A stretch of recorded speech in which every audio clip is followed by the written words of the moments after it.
La Fédération des entreprises du bureau et du numérique EBEN vous présente Définir le modus vivendi après session avec le repreneur. Définir le modus vivendi avec le repreneur. Modus vivendi, un mode de vie.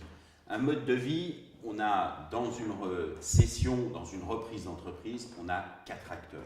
Le premier acteur, c'est vous-même, le cédant, bien évidemment. Le deuxième acteur, c'est le repreneur, bien évidemment, qui est informé le plus tôt possible. 2 autres acteurs, l'entreprise en tant que telle et bien évidemment les collaborateurs. Ce qui est important maintenant, c'est on vient de reprendre, tout est fait. Comment on vit après cette session? Comment on fait pour vivre correctement cette après-session? Et en fait, le premier acteur de cette démarche, c'est vous-même.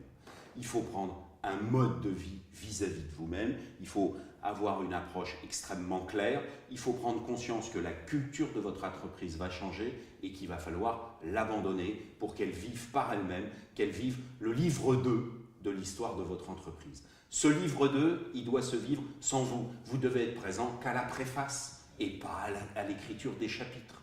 Donc ça veut dire qu'au tout début, vous allez être présent pendant quelques jours à 100%. Ensuite, un peu peut-être une semaine, 2 semaines, 3 semaines à 50%. Et très rapidement, en gros, au bout de 2 mois, 10%. Et très très vite, après, sur le 3e mois, vous êtes absent de l'entreprise. Vous devez laisser ce livre 2 s'écrire sans vous.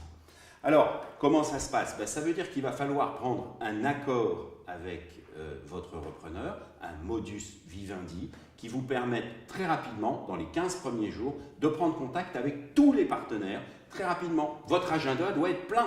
Votre agenda doit être plein tous les jours, 5, 6, 7 rendez-vous par jour pour lui présenter tous les acteurs de l'entreprise, tous les partenaires de l'entreprise. C'est pas on en fait un par jour. Non, vous êtes acteur, vous cédez l'entreprise. Vous n'êtes plus dans les décisions, vous n'êtes même plus dans l'instruction des décisions.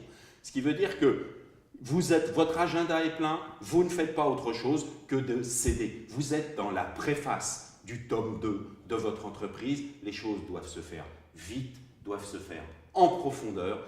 Et ce qui veut dire que vous devez avoir très très vite, dès la signature de due diligence, imaginez ce que vous alliez faire en parallèle, parce qu'à la semaine 3, vous êtes déjà dans votre nouvelle activité, dans votre nouveau projet, et vous n'êtes plus le dirigeant de cette entreprise.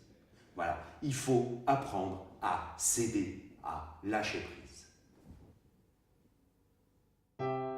Pour vous aider dans vos démarches de cession et de reprise d'entreprise, prenez contact avec la Fédération des entreprises du bureau et du numérique, EBEN.